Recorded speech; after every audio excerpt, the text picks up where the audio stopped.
Hello, and what is up, everybody? Welcome to the Wind Up Podcast. This episode, I can't even begin to describe how excited I am. We've got arguably the craziest news we've been able to share with you. Someone has officially taken the lead and taken on the big guys and some of the bullshit and the nonsense that we deal with in this industry. This episode, we're naming names. We're talking shit. We're talking numbers. And my goodness, I cannot be more excited for where this leads in the grand scheme of the wine industry. Before we get into it, of course, I got a couple of quick announcements. Very quick. I'll make it fast because I can barely contain myself. I've got goosebumps thinking about this episode. And here we go. First and foremost, of course, thank you all for liking, sharing, subscribing the show. Be sure to subscribe and hit like and give us a quick rating or review wherever you're consuming the podcast. It'll be greatly helpful in the algorithm and sharing with people all over the country and all over the world. Be sure to follow us on all of our social networks. We are on The Book of Face, the social network formerly known as Twitter, Instagram, and YouTube. The latter two, Instagram and YouTube in particular, we are the most active. At MTGA Wines will be the handle on any of those social networks to keep in touch. All of those places are also where you can submit questions for our monthly Q&A episodes that happen at the end of the month. If there's anything in particular you would like to know more about when it comes to wine, winemaking, hospitality, the business, we dive into those questions at the end of every month. And that's how you submit them. You can also head to our website, mtgawines.com. Scroll down on the homepage a little ways. There's a little email form. You can submit questions. That way you can also sign up for our newsletter, find out a little bit more about us, our wines, what we're all about, all that good stuff. Last and certainly not least, this episode is brought to you by our traveling band, the Napa Independent Producers. We are hitting the road this November. We are going to be in Charlotte, Atlanta, and Tampa, because luckily Hurricane Milton didn't destroy Tampa. So heart goes out to all those that were hugely impacted. I know we've been texting with friends and all that good stuff, but both in the Carolinas as well as down in Florida and all around the East Coast. But we're going to head your way, get you some great wines, and hopefully you'll be able to attend one of those events. You can head to our website, mtgawines.com/shop. Right at the top of our page there, in the shopping area, you can find tickets to all those events. It's only $125 a person. What do you get for that? You get to taste wines from 6 producers, including ourselves. Can you imagine buying a plane ticket, the hotel room, renting a car, getting out to Napa, and going to pay for those tastings? Right. It's expensive. It's crazy. So we're bringing the wine to you for a fraction of the price. Head to our website, buy tickets now. There are only a handful available for each of those locales. We also have another event in Atlanta that will be have more information and details on here shortly. So check out the website. That's where you can find all of that information. Okay, here we go, folks. Buckle in. The industry has taken a big shot over the last week and a half or so. This article that I'm referencing was released on October 9th, 1 week ago. And it was published by the San Francisco Chronicle by a friend and great writer, Jess Lander. Highly recommend you check out what she has to say about the wine industry. She does an excellent job. And this article in particular is just... oh, it's a beautiful thing, you guys. I can't even begin to tell you. Now, the link to that article is in the description of the podcast, of the video here. If you want to go check it out, go show it some love. Click on the things, give it a lot of views, all that good stuff. Now, when something shakes up in the industry like this, would it happen in California and Napa? Possibly. Oregon, Washington? Sure. Even Texas. The Finger Lakes? France, Italy, Spain, I don't know. Could happen any number of places. In this lovely instance, it happened in none of those areas. It happened in a place that isn't even particularly known for wine, other than I know there's a lot of wine drinkers out there because I've been there a few times. Good old Leawood, Kansas. Shout out to Kansas. And this little shop known as Ranch Mart, maybe it's a big shop, I'm actually going to be in that neighborhood here in a few weeks. I'm probably going to go there and give somebody a hug or a high five or something. Leawood, Kansas. This is where the moving and shaking of the wine industry is happening right now. And it happened with a general manager of Ranch Mart, Travis Johnson. This is in the article, so I'm not putting anybody on blast. You can look it up if you want and read it. And I quote the title of the article. He criticized one of California's most popular wines. Then he got a letter from its lawyers. Oh, yes. Someone went out there headhunting. And guess what they did? They took on Meiomi, the former Wagner project that is now owned by Constellation Brands. Good on Joe Wagner selling that bad boy for $315 million. And this fine gentleman decided to go toe-to-toe with them. How? Why did he do that? Well, let's give you a little bit of background. In this particular shop, there was a lovely little advertisement that was, in essence, just a Meiomi versus another brand. In this case, it was a Pinot Noir by the name of Dial Tone, made by Adam Lee, I believe of Siduri wine fame. And this advertisement said as follows. There is less sugar in 32 bottles of Dial Tone Pinot Noir than there is in just one, count 'em, one bottle of Meiomi Pinot Noir. Oh, it's good. Oh, just hitting the nail right on the head, calling him out. David versus Goliath, going nose to nose. This is just fantastic. The stuff dreams are made of, the stuff great stories are made of. Guess what happened? Probably some sales rep, somebody noticed, sent it up the food chain at Constellation, who didn't take too kindly to having their lovely brand known as Meiomi disparaged. So what happened? They got a hold of their legal team. Their legal team sent a strongly worded letter, in essence stating that there's probably no possible way that they could possibly identify exactly how much sugar is in Meiomi, how it could potentially compare to this other brand, Dial Tone, that this borders on false advertising, and man, you're going to hear about it. And the gentleman who put this advertisement together admitted to the fact that he, quote, was poking the bear a little bit. Yeah, no shit. It's more like shooting the bear with a .22 and hoping for the best. But guess what? That .22 was no ordinary .22 rifle. This man did the thing that many of us have talked about, that many of us wish we had the balls to do. That fucker kept receipts is what he did. You know what he did?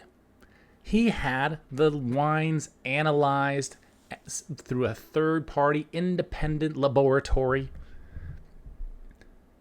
that showed that the 2021 vintage of Meiomi had 19.4 grams per liter of sugar. So just for those that are keeping track, a bottle of wine is 3/4 of a liter. So to put that into perspective for you all, 19.4 times 0.75, you have roughly 14.5 grams of sugar per bottle of Meiomi, right? That's the quick math for you there. I still had to do it on a calculator, hence you might have heard some clicking in the background. Now, this Dial Tone Pinot Noir, he submitted a sample of the 2022 vintage, a different vintage, albeit. All right, cool, whatever. Can you guess how much sugar was in that? If you read the article now, if you took a little pause in the podcast to go do some reading, you know by now that there was 0.66 tenths of a gram of sugar per liter, which is roughly 32 times less than Meiomi. Oh, the math was so easy.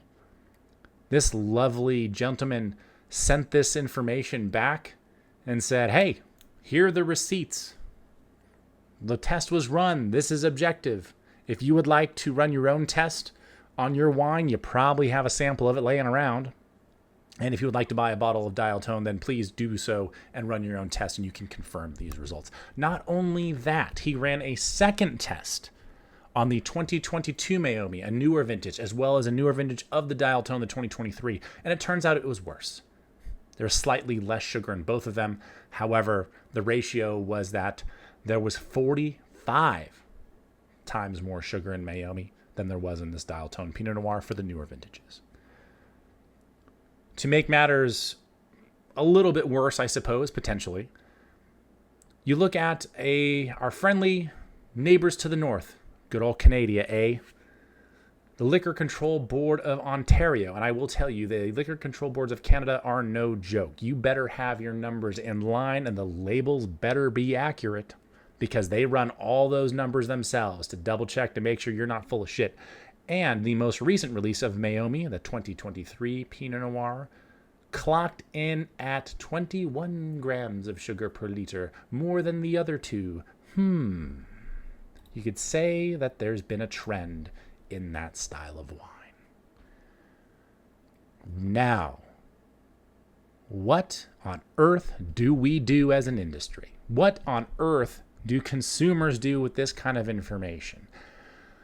Before we start to ponder the what ifs and where this goes, I want to give you all a little perspective because I'm sure there are some of you out there. In fact, many of you have told me this, that you want to know this kind of stuff. You want to know what these big players are doing. You want to know the numbers. And more often than not, I've said it's just we can't. Because we are going up against these Goliath companies with full legal teams. We will get destroyed. There's a lot of money at stake.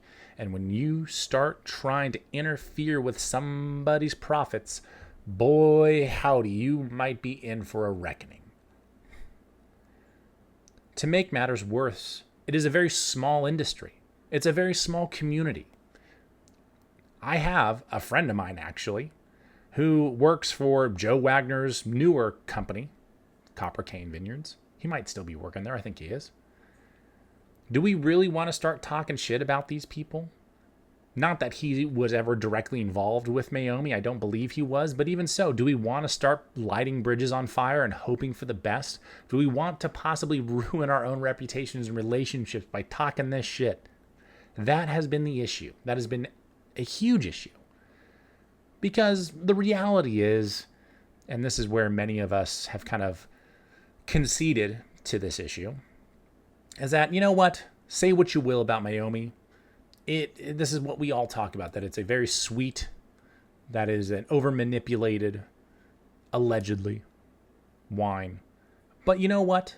It's introducing people to wine. It's getting people to drink wine. Is that not important, especially when the wine industry is playing third fiddle to beer and alcohol in a huge way? Beer and liquor, that is. So maybe there's an upside. The American palate tends to prefer sweeter things, just in general, not just wine. You know, maybe as much as we like to rag on this brand or the Prisoner or a Camus or insert any other big name here that may or may not have sweeter style wines, I mean, who knows? I haven't personally run lab tests on those wines. I couldn't even tell you. I know they're mass produced. I know a lot of it's made, right? I'm sure there's a lot of manufacturing that goes into them because typically there has to at a certain scale. They're not doing punch downs by hand on those bad boys. They're probably not using, barrels all the time. They're probably using oak chips or adjuncts. Maybe they're not. I don't know. We can assume a lot of things. And because we're assuming a lot of things, we weren't going to put our necks under the guillotine. And realistically, it wasn't going to be worth it. We're going to, for many of you that have sat down with me at the tasting table or attended some of our events around the country, you know that I open up about this kind of stuff. Many winemakers do. because we want you to know what goes into our wines versus other people's wines and what differentiates the two. What differentiates a small production versus a large production, right? This is the kind of stuff we want to talk about. And we try to do it in a way where we're not being disrespectful and in a way where we're not going to get a letter from a legal department, because we can't afford to fight that battle very typically. When it comes to this issue of what actually goes into wine, not just how much sugar is in wine, but all the other things that could potentially be added to wine to create a certain style or a certain beverage, I do truly believe it needed to be someone like this. It needed to be something on the outside of the supplier part of the industry. It couldn't be another winery. Why couldn't it be another winery? Because that could be perceived as just talking shit because we're trying to steal market share from them. You know, I've made a Pinot Noir before. I'm sure this dial tone Pinot Noir has been around for at least a little bit. You know, this could easily be construed as like, oh, you're just hating on the big guys and you're trying to steal some of their business away from them, right? It could just be brushed off as like, oh, you're just jealous. And I think that would be a fairly reasonable assumption.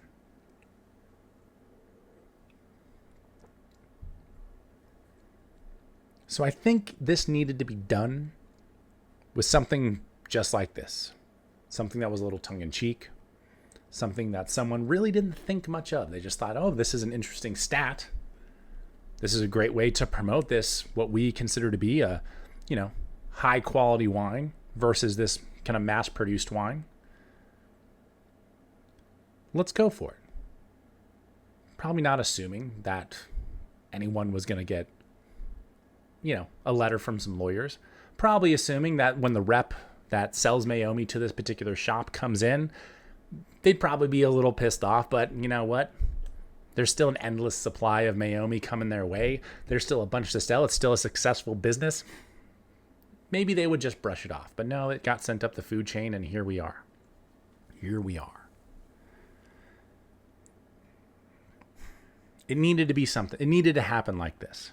Any other winery doing this kind of stuff, it just wouldn't work, I don't think. You needed to have someone that was a little bit removed from us, the supplier side of the industry, that did something like this to kind of really stir the pot.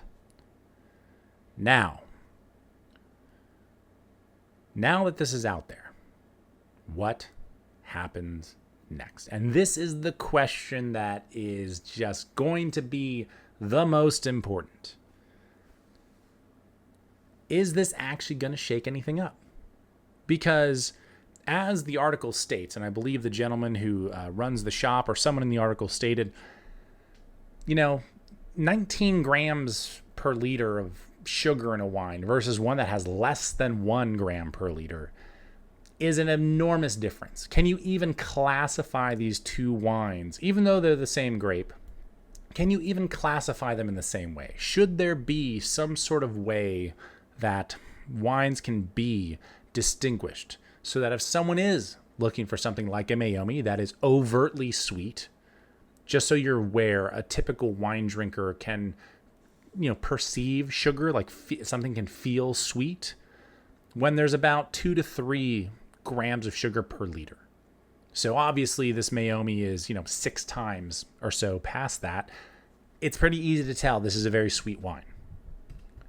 Should that be in a different category? Should it be labeled differently in the shop? Should there be something on the wine label itself that discloses that? That is what we're trying to figure out now. Now, obviously, this article's a week old. This information's all brand new. It's going to be a while until we see this play out. In fact, we're still waiting to see whether or not this store stays in business, depending on how many lawsuits they get slapped with after this particular issue. Granted, I think they covered their ass pretty well. I mean, if you have an independent laboratory run these numbers for you, what's to argue with? Any one of you listening to this could literally go buy wine off the shelf, submit it to this lab, and get the results. There's anything stopping you.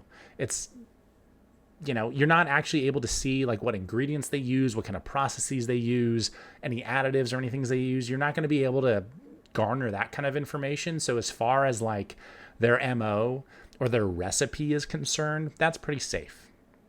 But you can do just a chemistry lab and figure out, what's actually going on here. In fact, let me give you a little something. Let me give you a little taste of what we're talking about here, because this is kind of what this information looks like. It's really not particularly exciting. I mean, I find it exciting because you get to see, kind of where things are at. Let me go ahead and open up this page here. Oh, let me open this up on a different page. I don't need you all seeing all my business emails. Those will be very, very boring. Okay, so let's see what we got going on here. These are from a little while ago, but these are some of our 2020 wines, actually. This is a report that we received in our 2020 wines. If you're listening and not watching the episode, you won't be able to see this, obviously, but I'll try and walk through it as best I can. Okay. So we'll focus on these top two. There are three here. You can see all the numbers kind of highlighted. Everything is roughly in the same order. These are the lab results for our 2020 Cabernet Franc, 2020 Cabernet Sauvignon, as well as our 2020 Repechage Red Blend. These are all from a while ago. This is actually about 4 months before they would have been bottled. So these numbers will have changed because of the blending that we did to put these wines together, but this is what you kind of look at with these lab reports. Up here, you can see the sulfur dioxide, which is sulfites, SO2, for those that aren't familiar. You can see what the concentration is, both how much is actually available to protect the wine and how much has been added in total. You can see the amount of acidity in the wine. You can check the pH, you can check sugar, the volatile acidity, and how much alcohol is actually in there. In all of these wines, you can actually see our Cab Franc had 0.2 grams per liter of sugar, our Cabernet Sauvignon had 0.2 grams per liter of sugar, and our Red Blend had 0.5. So actually, less, or at least in the ballpark of this dial tone wine that was featured in the article, which is what we try and achieve. So that's what those lab reports look like. It's just a very quick numbers. It doesn't even, you can't see anything else in terms of like their standards and their practices of their winemaking team. So it's pretty bare bones information. There's really not going to be a lot of other like details you can garner from that other than, maybe inferring some things here or there. Not really that exciting. Again, it's just a lab report. But again, anybody can do it. We do it on our wines because it's nice to have that third party to blame if something, it goes wrong, or to make sure that, we're not full of shit. We double check our work. We use a third party to do it. That way, if you're trying to figure out what the numbers are on our wines, we publish all that information on our website. You can see exactly what we're talking about. And we have these third party reports to back that up. That's a great way to go about it, which is why I'm hoping this shop and this individual are not going to be in a lot of trouble, because they're not saying anything that wouldn't be readily available to any just casual consumer if they really wanted to know. The issue, of course, is that how many of you are actually going to hunt down who these labs are, where they're located, buy the wine, and submit samples to them? That's the bigger issue. It's a lot of a hop, skip, and a jumping to get to that final number. It also costs some money. To run a full lab report like I just showed you is about $130, $140, something like that. Like, it's not nothing. But you do that for every wine in a grocery store, that's pretty expensive. And I guarantee you that all those wines in that grocery store have those reports. I guarantee you they have them. They just don't publish them. So that's the issue, right? Is that if there's this huge divide potentially between just like these two wines, this Meiomi and Dial Tone, that stylistically they're so different. There's such a huge gap to be bridged between the amount of just sugar that's in one versus the other. Why on earth is that information not readily available to you all? And this is why I got so excited when I saw this article, because as some of you know who have been listening to the show for a while, And maybe some of you are newer and haven't been listening quite as long, but this is something we have been preaching since day one. In fact, this issue is the reason I started this show in the first place, because I wanted the wine industry to start being more transparent. And I figured, you know what? We might be a small brand. The overwhelming majority of wine drinkers have never heard of us, nor will they ever hear of our wine brand. And that's okay. But for the people that get to know us, for the people that are into fine wine, for the people that are trying to learn more and understand what they're actually putting in their body when they're consuming a wine, I felt the need to start showing people what's behind this fucking curtain that these big producers don't want you to see. And now I can sit here and confidently say, like, hey, based on this article that this friend of mine wrote, based on these lab reports, Meiomi has a shit ton of sugar in it. Go figure. This is something that it sucks, because those of us in the industry, like, we've known this. We all know this. We all know the tricks of the trade and how some of these wines get made. A lot of it is inferred. Many of us don't run the numbers. But when we taste a wine like this, it's easy for us to tell, because we drink a lot of wine. Are we experts? Maybe. But maybe not. But at least we know a thing or two. And when something tastes overtly sweet, it's like we caught your hand in the cookie jar. Like what do you try? Like, don't try and hide it. You know?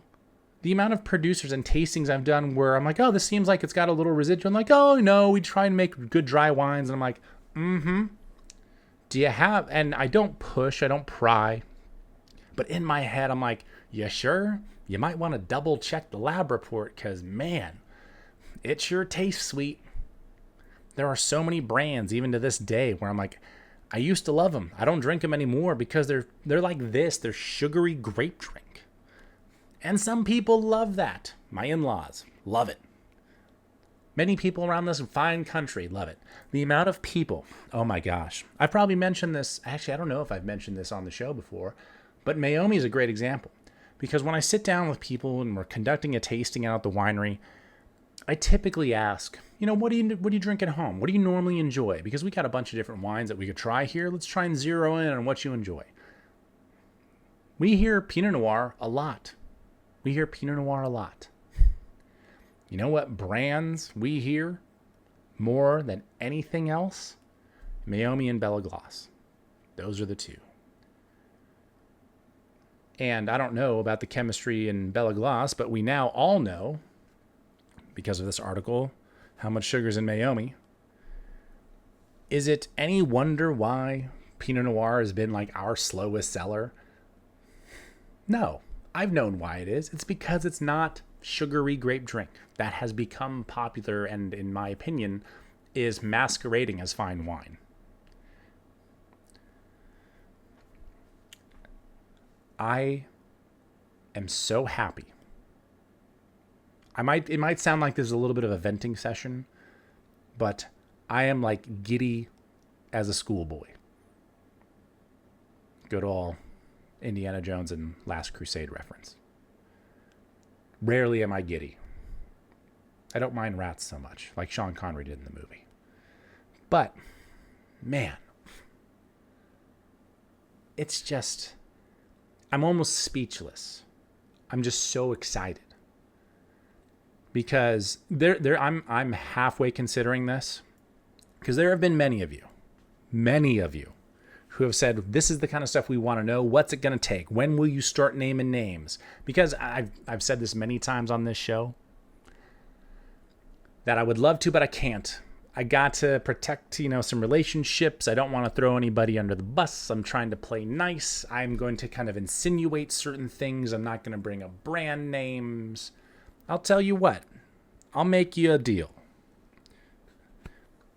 Listen closely, because there is kind of a caveat to this. If you would like to know The numbers on a particular wine. Number one, if any of you are MTGA fans, you've had our wines before, you can go to our website right now and see this information. On our homepage, there's a little wine by the numbers link. If you scroll down a bit, you can find every wine we've ever made, how we've made it, exactly how much sugar is in it per liter, just like the lab report stated in the article and the ones that I showed here on the show. You can find all this information. We've got it published. We're already ahead of the game. So if you're really curious, please go check it out. But if you personally, if there's a wine you want to know the numbers on, let me know. Slide into our DMs. Now, it does come at a cost. As I mentioned, these lab reports aren't particularly cheap. So we'll find a way to exchange funds. I'll start a brand new website of some sort, and we'll just start posting this information. We'll find a nice, maybe kind of like seller tracker-esque style of website where we can start promoting, that might be a little harsh, but at least posting this information. If any of you are on board with that, want to see what happens, drop me a line, slide into our DMs, send me an email, we'll see what happens. We're probably going to get sued, so one of you better be a lawyer that will do this case pro bono, because I don't have any money for lawyers right now. I've got grapes to pay for, so it's still harvest after all. It's time to talk that shit. It's time to get it out there and say, let's go for it. Maybe we'll even add like a wine by the numbers segment to the show. At the end of the show, we'll kind of highlight a certain wine and see how it actually shapes up. Now, as I mentioned, when it comes to the lab report that I showed you, it's very finite. We can basically double check the sugar level, the alcohol level, stuff like that. It's pretty basic stuff. But if you really want to know, maybe we'll do it. If any of you get a wild hair, you want to, try and keep one of these big producers honest with me, let's go for it. Let's see what's up. Man, we're going to get in so much trouble. I know there's a few of you already chomping at the bit. I dare you to challenge me not to do this. Oh, God, this is going to create such a mess. So I think this is going to open up a can of worms. At least I really hope it does. My fear is that there's going to be some kind of like cease and desist. Obviously, Constellation is going to try and make this go away. I don't think there's going to be... I hope for Jess's sake, because she's a great writer, and this article, I hope, does really great stuff for the industry. I hope this gets way more airtime than I think it's going to. For some reason, there's my inner pessimist that's like, this thing's going to get swept under the rug. Not enough people are going to see this, and it's just going to be like it never happened. It's going to move on to business as usual, and nothing about our industry is going to change. So, which is why I'm like, hey, let's start doing this more often. Let's post up these results. Let's start something here. And two, I think I'm going to throw a little responsibility on you guys. If you are truly interested in fine wine, if you have friends that are into fine wine, as much as I want people to listen to the podcast and you guys share this episode with them, don't even worry about that. I mean, please do, but don't even worry about it. Just share them the link to this article, especially if they're big Mayomi fans, and just be like, hey, just so you're aware, like, you're drinking sugar, like a lot of it. And if you're okay with that, kind of like we mentioned towards the beginning of the show, if you're okay with that, great. More power to you. But you should at least give consumers the option to be educated, the option to garner information about what it is they're drinking, about what they're eating, so on, so forth, and such as. There's no reason that it should come down to something like this, where there's a bunch of us in the industry who are frankly too scared to do anything about it out of fear of retribution and being ostracized. It shouldn't be this way. And now maybe this is going to allow us to be much more transparent, allow us to keep wine labels and brands honest, and move forward to make better wine, higher quality wine, or at the very least, give you all the information you deserve so that you can make a good, educated decision with your dollars and your buying power and your strength as a consumer. That is what it's all about. Please do read the article. Check out the link in the description of the video. Be sure to follow us on all of our social networks at MTGA Wines, primarily Instagram and YouTube, although you can also find us on the Book of Face and social network formerly known as Twitter. Check out our events in Charlotte, Atlanta, and Tampa. Stay tuned for more events that we're going to be announcing as this year goes on and as we get into 2025. I love you guys. Have an amazing rest of your day, week. We'll see you next time on the Wind Up Podcast. Cheers.